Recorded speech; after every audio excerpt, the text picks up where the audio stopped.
Mary Kay, and my lipstick is what they call a drugstore lipstick. Hold up. Let me take you off the air because my audio is going out with that still on. Why I can't hear you? Why you so? Why you far away? I don't have myself loud right now. Okay, So let me mute uh and I'm gonna bring you on the screen in a little bit. Okay? okay, all All right. right. Just how do I know you're gonna bring me on? I'm gonna give you a heads up, sister. Okay. All right.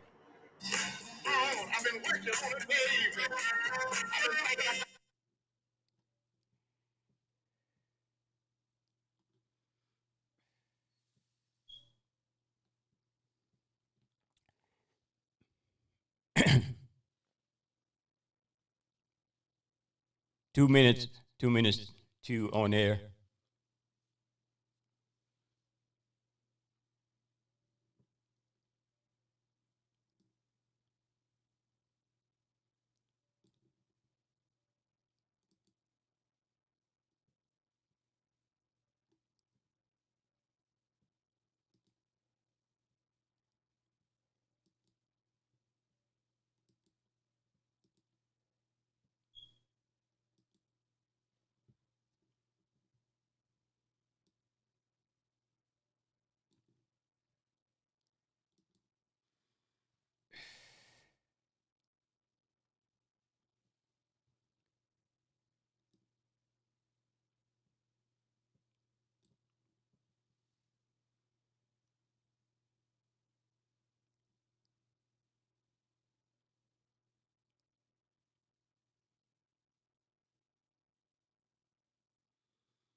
Good morning, people. Good morning. Welcome to another edition of Real Talk TV. We're going to jump right into it. We have an open mic. We don't have no.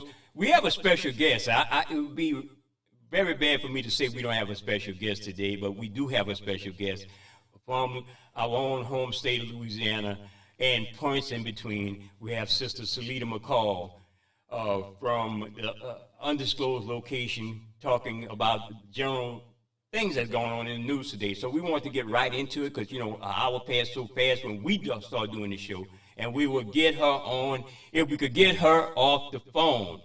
Again, Sister Salita McCall is very, very knowledgeable in the things that's going on in the world today. So I will bring her on in a few, and we'll get rolling on Real Talk TV.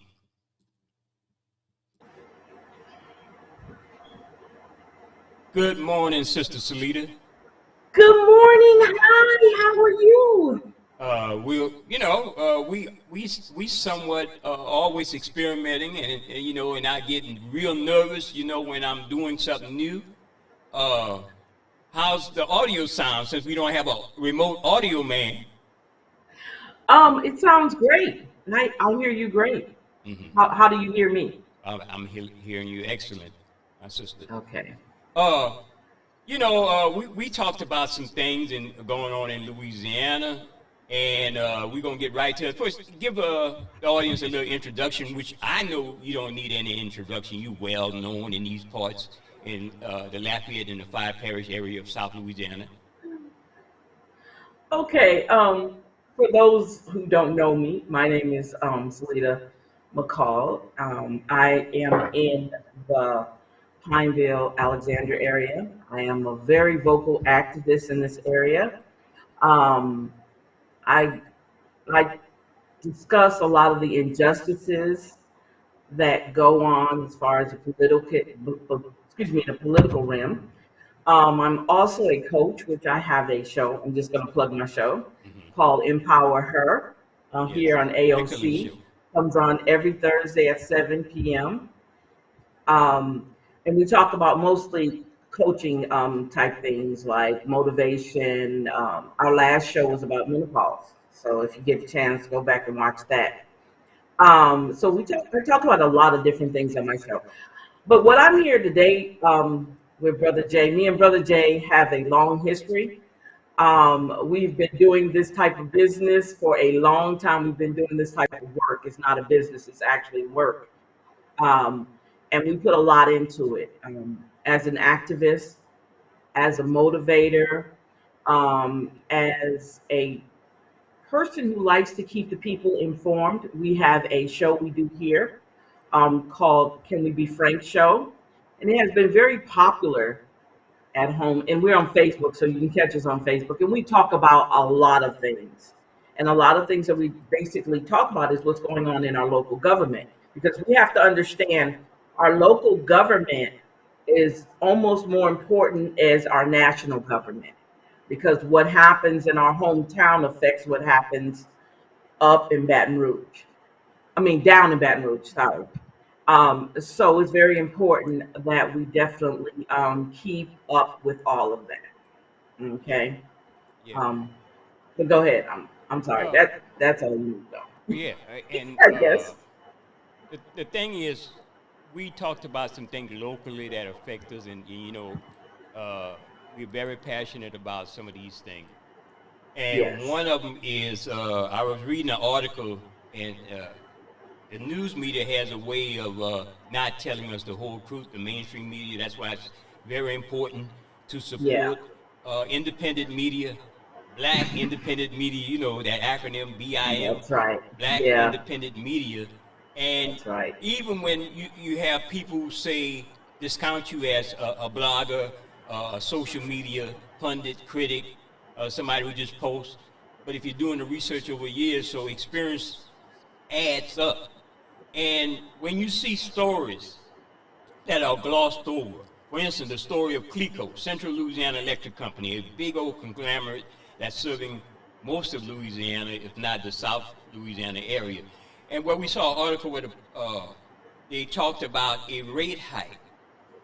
And I'm going to Hmm. read this. CLECO customers will see a rate increase that goes into effect next month of 5.35. And I was wrong when I told you 3 something, and then Hmm. jumped to $13.13 in October.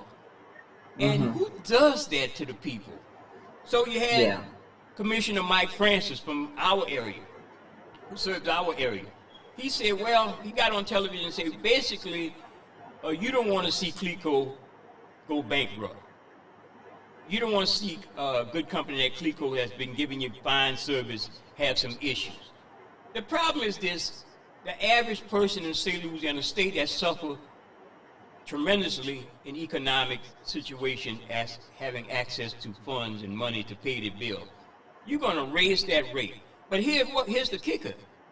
Another commissioner from the Baton Rouge area, shout out to this young man, Devontae Lewis, the one who was personally trying to take apart the Democratic Party as opposed to their fair weather relationship with the black community. Our fair weather liberal friends that we have in the Democratic Party. Well, Devontae Lewis is also a Democratic uh, member of the Democratic Central Committee. And the thing is, what he said in the article concerning the rate hike. Let me put it. Uh, Read the article right here. Public Service Commissioner Devontae Lewis, who voted against the rate increase, says CLECO has ulterior motives. For instance, he said the company recently lost a contract selling power to another Louisiana power company. And what CLECO has done is now shifted the lost revenue onto their commercial and residential ratepayers. Wow, Sister Salida, that is very troubling. Wow. That's crazy. We have these Clico here, and this is the first time I've heard that, other than when you told me. about it. So I didn't know that's what they were planning on doing. Now, is that going to affect all of Clico customers or just certain ones? Uh, I I have to look in the article, but you could rest assured since a lot of the electricity comes from your neck of the woods in on the Yeah. red what that is the Red River in your area. Mm-hmm. And I know in the parts of St. Mary Parish, they have a power plant out there that uses Mm-hmm. uh, that type of energy making situation where the water is flowing. And the thing is this, even if it affects, if, you know, you got to know, it got to be company wide. If it affects us, it's probably going to be affecting the people in the area, in your area, you know. Yeah. I was asking my husband about the utility bill, and he said that he hadn't seen anything different on it yet. Hmm. Um, but I wouldn't be surprised if we get hit with it too. Um, I have to say, Cleveland has been very good to us. I mean, Hmm. we haven't had no real major serious problems. Um, it's amazing that Clico is going to that extent because AUS, which is Alexandria Utility Services here, system, excuse me, for the Alexandria area, which is owned privately by the city of Alexandria. We have a whole different a different monster. Let me say it to you like that. Hmm. Um, because Clico can be um, monitored by the public commission, excuse me, the Public public services. service commission. Well, AUS doesn't because it's private. Any privately owned utility company is not regulated or monitored by public service commission. If that's anybody who wants to know that, they're not. So if you call and complain, they really can't do anything about it because they're not monitored by them. So you're basically on your own when it comes to that. Certain things they are, but the majority of it, no. The major things they're not regulated by the Public Service Commission. And here's And I want to add additionally what he said, and is you know it's very good uh-huh. information. And additionally, Lewis thinks the lower fees are long overdue, since he believes Clico has some of the worst fees in the nation. He says the way Clico is framing the price jump is misleading at best and at predatory at worst. I think caging this around our costs have gone up. No, it's that their parent company is selling and they need to make some more money for their shareholders and especially the new company that's acquiring them, he explains. Okay, wait a minute, wait. Did you say another company is acquiring Clico? I think so. Yeah, I've heard that in the wind, and I forgot to mention that to you. I didn't know that. No, I didn't know that. Wow. Hmm. Interesting. Hmm. Wow. But you guys, we have to look at what we're I have to sometimes because I know everybody don't think like I do for first and foremost. So we have to look at everything now, not as a shock and surprise, but more of why. Why is it happening? Because these things are going to happen, evolving things. Things are changing, years are changing. So all of this is going to happen. A lot of things that we didn't think was going to happen is going to happen. We just have to prepare ourselves for it. You just gave me a shocker with the ideal that Clico is being probably acquired by another company. Um, and I'm surprised that Clico is having issues with money because Clico is one of the largest utility services we have in the South almost. Um, when you think about, I think Alabama, I think some of Mississippi is Clico. Um, we know Louisiana is. So it's just amazing that they're having problems with money. And that sounds, I guess that would be skeptical because you have to look at the range of services that they provide. Not only do they provide for commercial, I mean residential, they also do commercial. Right. So why would they have a problem? Why would they have uh, a financial issue? That's amazing. Yeah. Well, that's something certainly to be looked at in the next coming. When we get the whole notion of the election season, know Yeah. your public service commissioner, know who's advocating for you, and know who's part of the corporate situation. Nah. I have this Hmm. thing, and I know we segue into some things, and Louisiana Black Caucus. I have Brother Hmm. Wallace and I on different shows have given them the name. They're a bunch of celebrities, celebrities, Yeah. in the sense that all I noticed that they are doing in the Louisiana legislative body, whether or not you have to deal with a super majority or not, is they're just there, cheering or seen, not heard, along Hmm. them lines. And every time I notice them, they're taking some pictures, some photo ops, almost like on the red carpet. And I call them a bunch of celebrities. That's all they are in the black community. They're not doing Hmm. anything. I'm saying, look, you got a supermajority. What you can do, you could garner support, drum up support, much like what the brothers did in Tennessee, or much Okay. like this sister did in the Virginia State legislative body. And I got that clip, and I just need you. I hope you could bear with me. I don't usually play clips from guests over here. I don't like to step on them like that. You need to see this clip, my sister. If I could pull it up. Let's see. The wonders of technology. I just got through telling you that. you know. Did I put it in? Yeah. No, I didn't put it in. Well, I know the sister in the state legislator, and I'm gonna pull it up right quick, sister. Okay?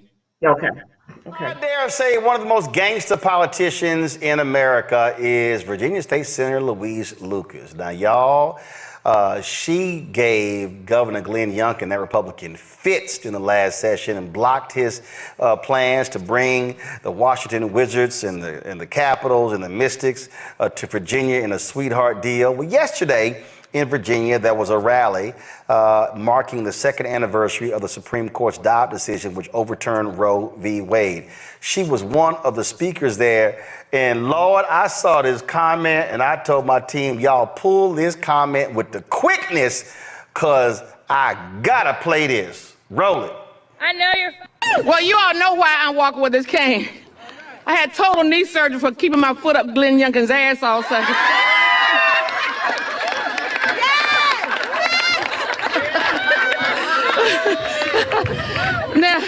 Now, while it's my pleasure to join you on this beautiful morning. Okay, all right. So that was just too good. Y'all got to run that one back. I got to run that one back because Randy enjoyed that just way too much. Well, you all know why I'm walking with this cane. I had total knee surgery for keeping my foot up Glenn Youngkin's ass all Sunday.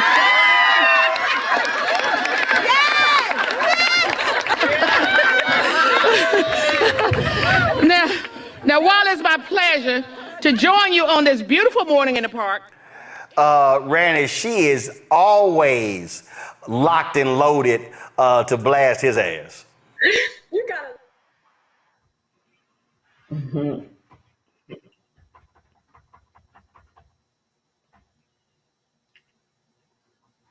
I can't hear you. I want to remind the people. I had my mic down. Bad temper. Yeah, I got. Remind our people that we got to fight no matter what. No matter what supermajority is there, we got to fight. And what we got in the Louisiana legislative body, we would have none of that. We won't have none of that reaction, just like the brothers in Tennessee, the two Justins that stood up in the face of a supermajority.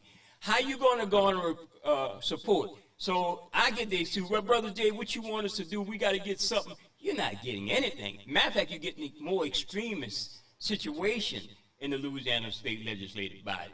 So, sister, I applaud that sister in Virginia.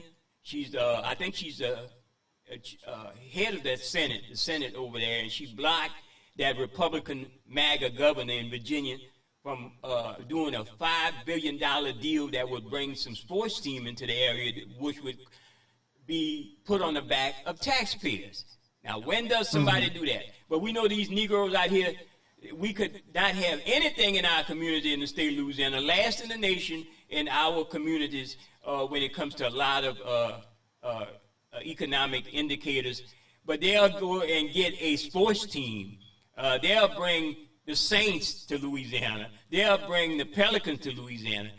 That just never served the community other than entertainment in the long run, because most of the people making money are the lobbyists and the people bringing them in, and that they never show proof. Casinos, they never show proof that casinos help Louisiana. We are still last in every economic indicator. Exactly.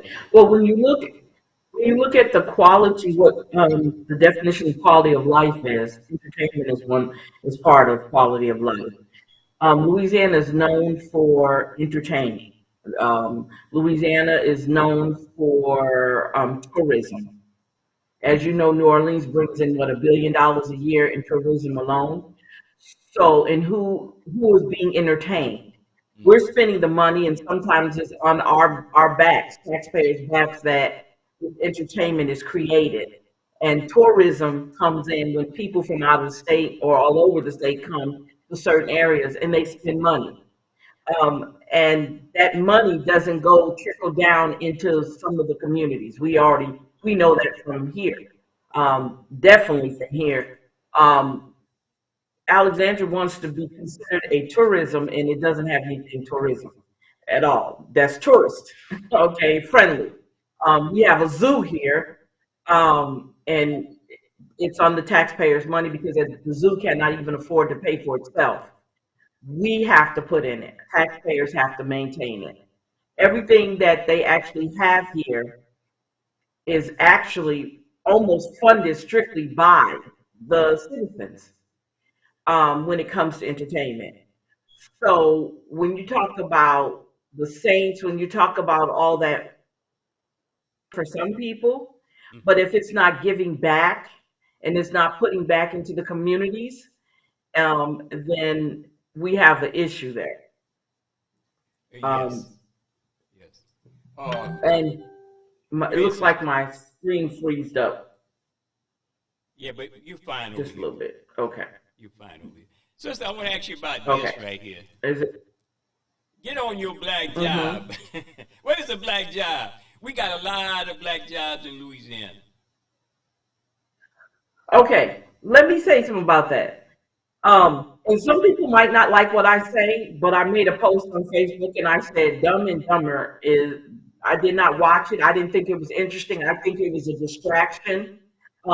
Because just by them two even being in the same room together, just to me was not nothing for me to watch. I know one thing about us as African Americans. We like to pick the lesser of two evils instead of us have being able to have an opportunity to create our own political rim. We'll pick whatever. Um, Everybody can say what they want about Biden. Biden still he'll he still hasn't done enough for us. Right. And not a Trump fan, but I look at some things that Trump has done, and it has to make sense to me in my mind that he's able to do all the things he's done, and we know if he was an African American man, that would have never taken place. In a million years, would he be able to do a debate as a convicted felon? The way that they're going after him, I heard lately that they're saying that they're going to not pursue him until after the elections. That should be something everybody should be paying attention to. That they made that statement. The Supreme Court said they're not going to go after him until after the election. So that's something we need to pay attention to because we have to look at it. America is a stage. We're either part of the set or we're the audience. And to me, I'm looking at it as being entertained and an audience Right. because a lot of the stuff that we see in front of us is really not happening. You, It's all planned out. There is a possibility for me. This is what I see. I see that there's a possibility that they're not going to be able to have an election. And I'm saying that, and that's just my opinion from what I'm seeing going on in the world right now. We're not going to have a November election.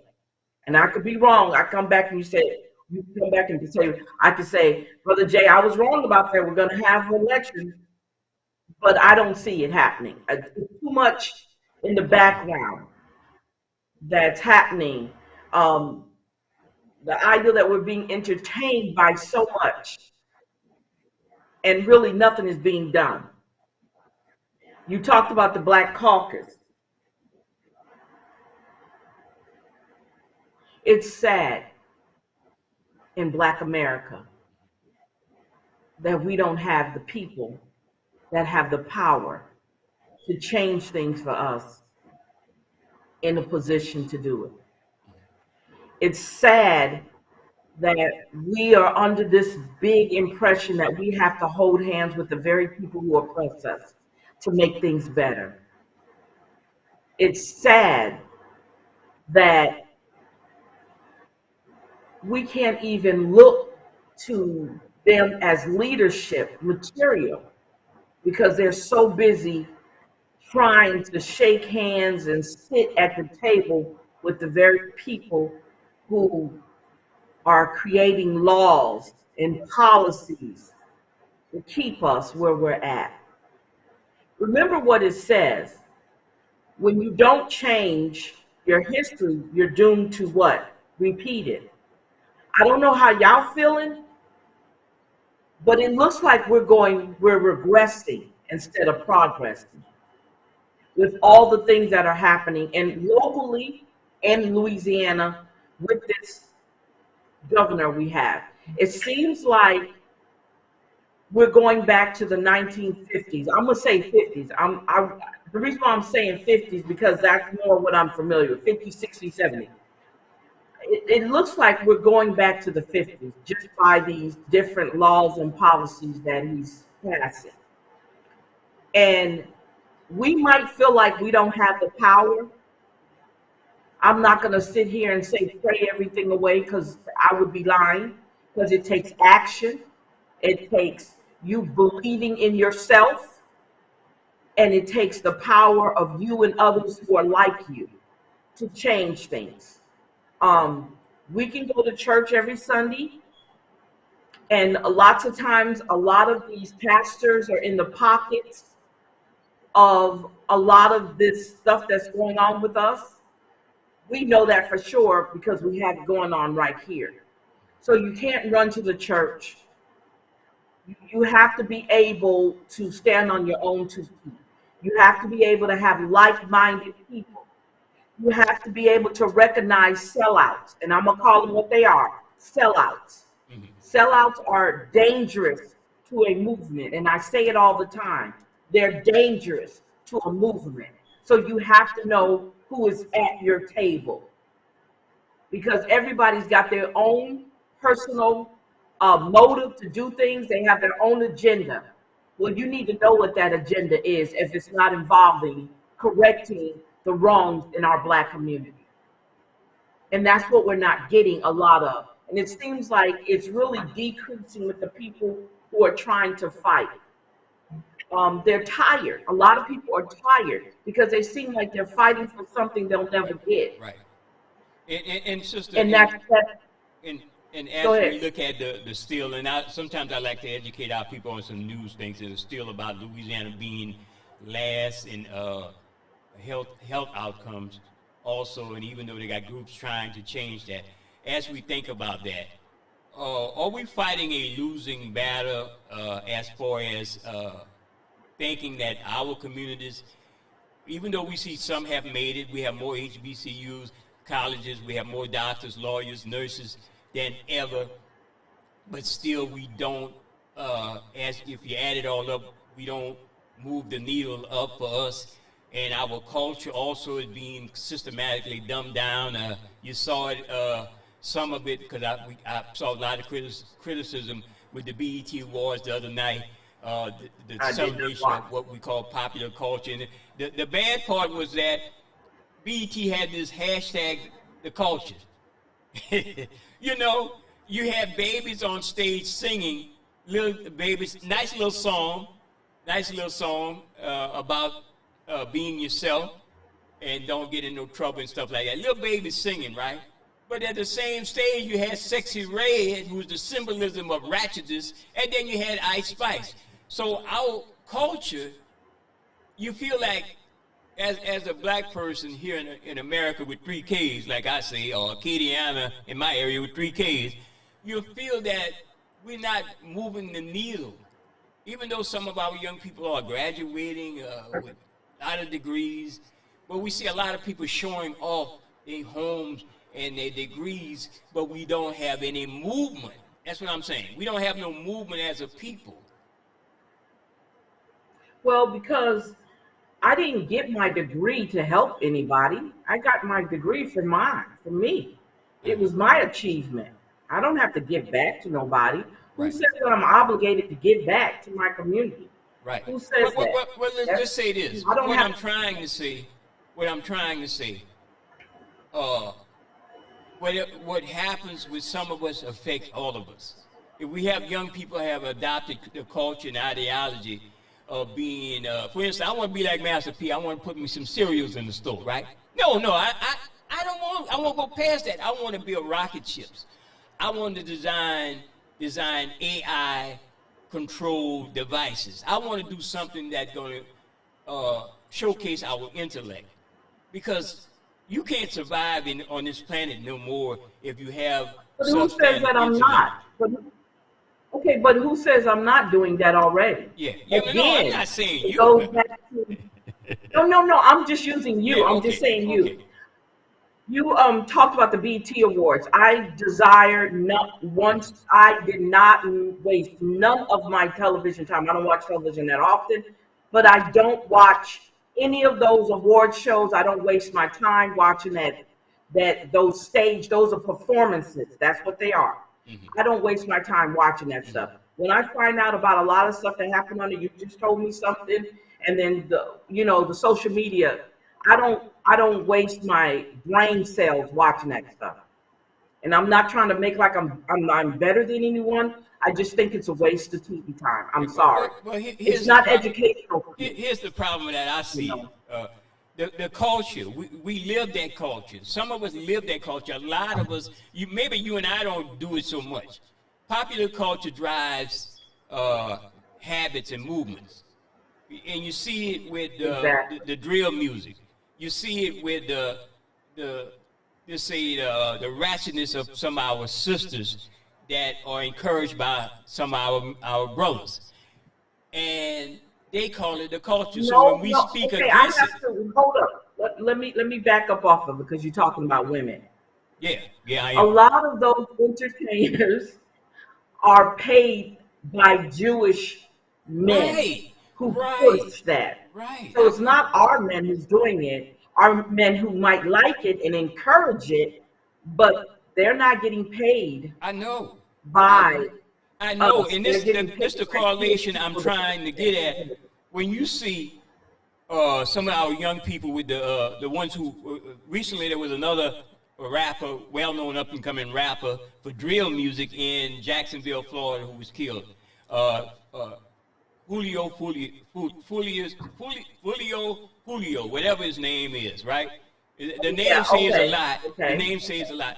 Well, when you see him flashing some money, or you see him carrying around a lot of money and distributing, who giving them all of that money? Because I don't think they're making all that money with concerts and stuff. I think someone is purposely giving them that money. You hit the nail on the head. And we could say certain ethnic group that who have acquired wealth here in America, they probably are, and they have their hands all into that type of business. And when Taraji P. Henson said her part about Project 25, there was not too much of a clap for that. But there was a sure lot of clapping for Ice Spice when she was shaking her booty, light-skinned booty on the stage the other day. And somebody made that observation. And we live that culture, Okay, sister. I'm saying so, we live okay. that culture. Live that culture because we allow that culture. If it's our culture, we can control it. We just desire not to. Okay. The ideal that our young women are half naked everywhere you go.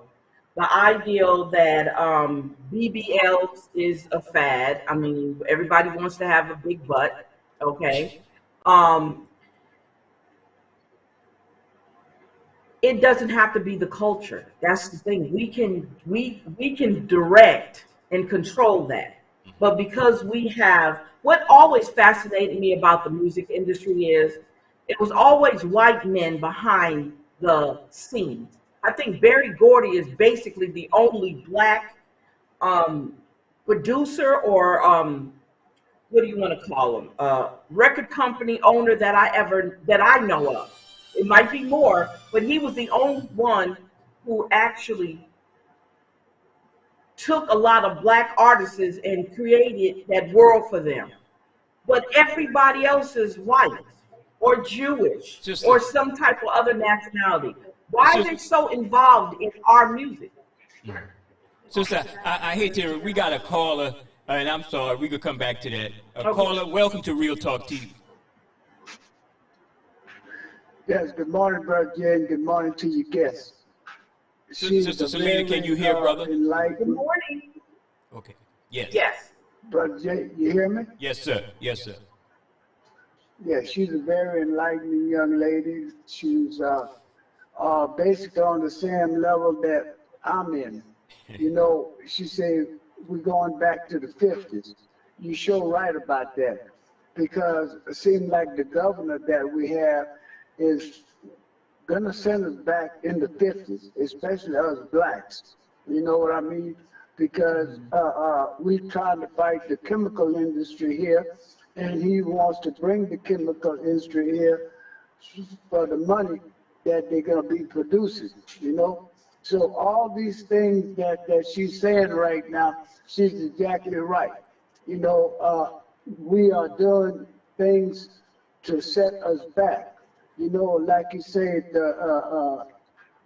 they're trying to dictate to us what how they want us to be, and they don't mind us being slutty with the women and things like this here. And these women seem like the slutty that they feel better, and that's not a feel good entity, you know. So, Brother Jay, thank you for bringing the young lady on. I didn't get a name or nothing like this here, but she's very enlightened That's Sister on what's Salita going on. McCall.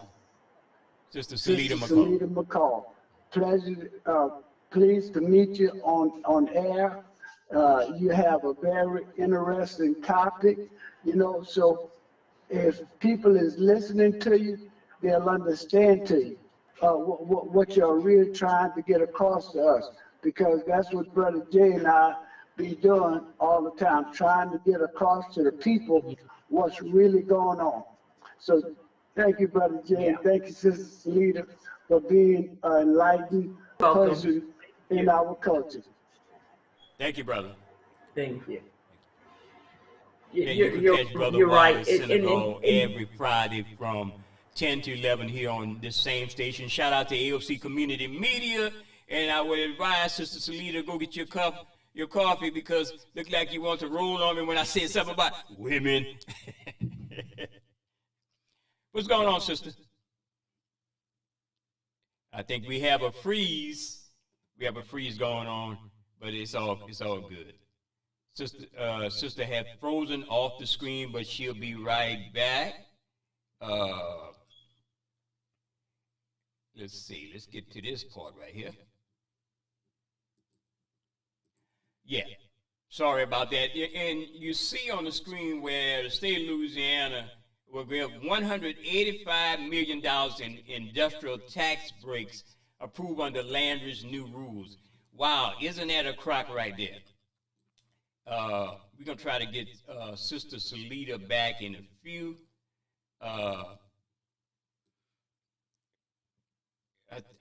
Sister, you still there? Okay. She's frozen off, and we'll get her back in a minute. Okay. If she's watching this thing, she could just log back in and The wonders of technology sometimes does that, you know. I want to play another clip concerning voting in the state of Louisiana. Is our brother Roland Martin. Well, it's not voting in the state of Louisiana. It's more to do with analysis of what's going on with the Supreme Court and so forth. So we're going to bring that clip up in a minute. And hopefully we could get our sister back concerning well, my video disappeared itself also. So we'll just go back to this video right quick, and we'll do a quick play on it.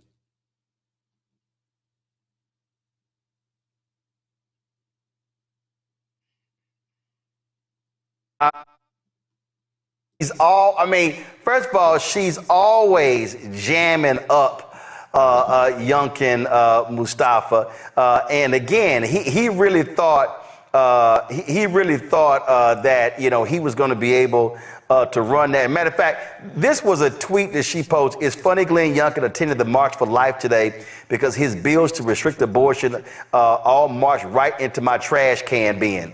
That was a tweet that she posted in 2023, right there, Mustafa. Yeah, the state senator, she's not playing with folks. And I appreciate her because she uses humor, but she also puts a spotlight on the injustices that the governor continues to do. He's one of them smooth operators. He figured because he has the right words and he has that look like he just stepped off of being a vice president on TV, that he can get away with the same types of injustices that those who wear sheets President Joe Biden will be speaking to the nation tonight regarding today's Supreme Court ruling, a 6-3 decision that says Donald Trump has a lot of immunity from crimes he committed while in office. The nation's highest court decision is a major blow to prosecutors seeking to hold Donald Trump accountable for his attempts to overturn the 2020 election results. This, of course, fell along partisan lines. It has taken them 6 months to render this decision. And remember, Justice Sonia Sotomayor warned us about rulings that will be coming down. Well, now we have this. Joining me now is Ellie Mistel, Justice Correspondent for The Nation. Also, Adam Sir, staff writer with The Atlantic. Glad to have both of you here. Ellie, I want to start with you. How bad is this? For folks who don't understand the law, who they don't follow this stuff closely, how bad is this decision? It's significantly worse than even I imagined it would be. The crux here is that the president cannot be charged with the crime for acts he commits while he's in the White House. Now, you're going to hear a lot of people, a lot of apologists for the Supreme Court, a lot of centrist Republican style people telling you that, whoa, they're unofficial acts that he could still be charged for. Yeah, but the key here is that the Supreme Court gave no guidance on the difference between official and unofficial acts. Arguably, everything the president does is going to be ruled as an official act. More importantly, the Supreme Court took away the ability to use evidence of what the president says and does as evidence against the president trying to say that his acts were in fact unofficial. Because if the president talks to the public or talks to his advisors about, for instance, who he would like to assassinate, that communication is also official and thus can't be used to prosecute the president. So there's really no more bounds on what the president can do. It's elevated the office of the presidency to a situation where it is truly above the law. The president now has the ability to commit crimes. And again, I'll end there because that's one of the most important legal points. We're not talking about qualified immunity. We're not talking about immunity from civil liability. We're talking about crimes. We're talking about absolute immunity to commit crimes as long as you say committing that crime is part of my job as president of the United States. This is Justice Sotomayor. Anthony, go to my iPad. She says the court effectively creates a law-free zone around the president, upsetting the status quo that has existed since the founding. This new official acts immunity now lies about like a loaded weapon for any president that wishes to place his own interest, his own political survival, or his own financial gain above the interest of the nation. The president of the United States is the most powerful person in the country and possibly the world. When he uses his official powers in any way, under the majority's reasoning, he now will be insulated from criminal prosecution. Orders the Navy's SEAL Team 6 to assassinate a political rival, immune. Organizes a military coup to hold onto power, immune. Take a bribe in exchange for a pardon, immune. Immune, immune, immune.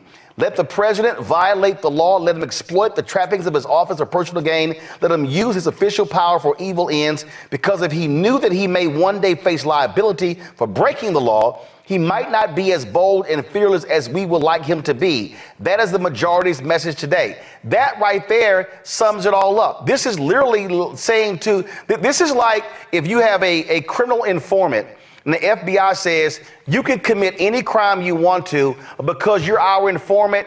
Don't worry about it. We're going to get you out of it. You're never going to get arrested. You're never going to even be prosecuted. Yeah, pretty much. I mean, there are no bounds around this ruling, which I think is the scariest part here, right? Like, you could have look, I thought Trump was going to win at least partially in this case. You could have constructed a ruling that said, well, there are some criminal acts that are clearly so against the nature of lawful proceeding, blah, blah, blah, remanded it back down to the lower court for further review and instruction. The Supreme Court did none of that.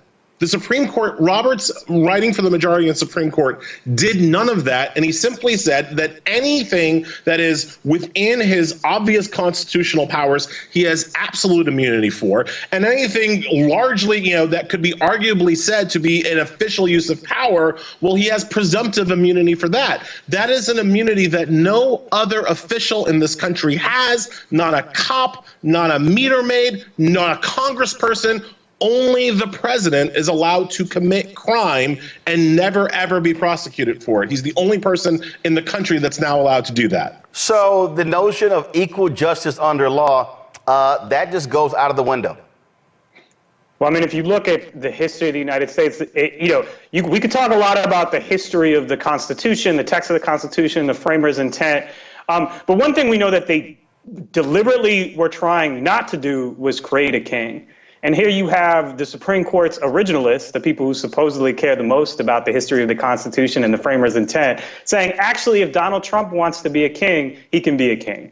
And I think what we need to understand about this ruling is that we're talking about it in the context of Trump trials, him possibly being prosecuted for what he did in the past. But this is really a forward-looking ruling. It's a ruling that says when Donald Trump is president again, he is allowed to go on the crime spree that we, the justices, the conservative justices of the Supreme Court, want him to go on. We will not stand in his way. He can commit any crime he feels like committing because he is the president. That's what this ruling says.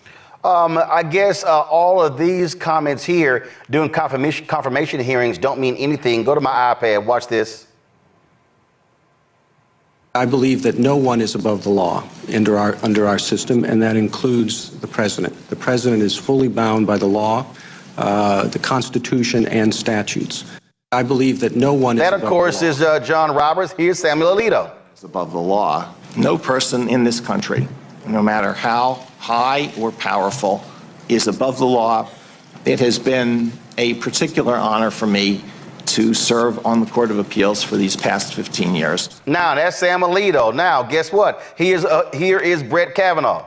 No one's above the law in the United States. That's a foundational principle that I've talked about, coming from Federalist 69, coming from the structure of the Constitution. We're all equal before the law in the United States of America. Well, we know all three of them were lying because they comprise 3 of the 6, Ellie.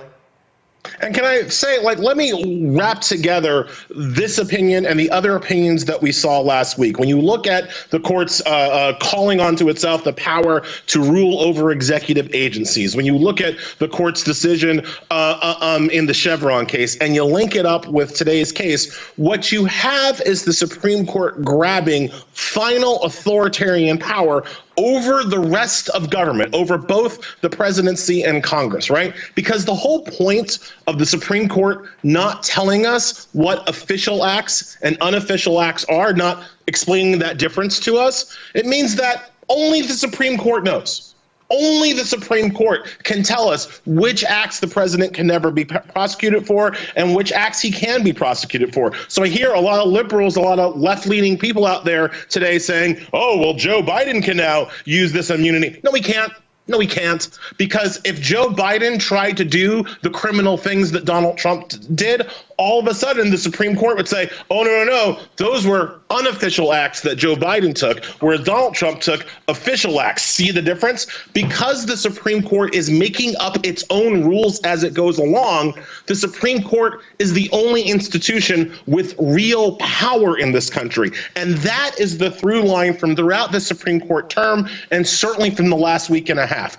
Only the Supreme Court has the power to tell Congress what it can and cannot do. Only the Supreme Court has the power to tell the EPA what regulations it can and cannot have. And now only the Supreme Court can decide what a president can and cannot do.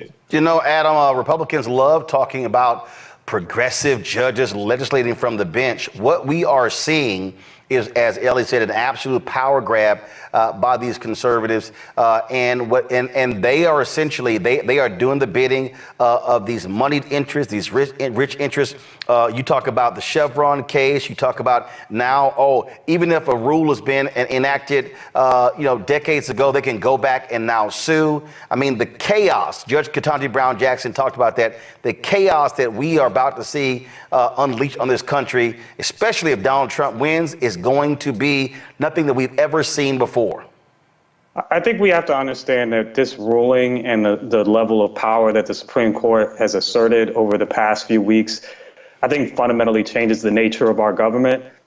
Whatever we were before those rulings, I think we're becoming something different now, and we will become something even more different if Donald Trump takes power after the November election.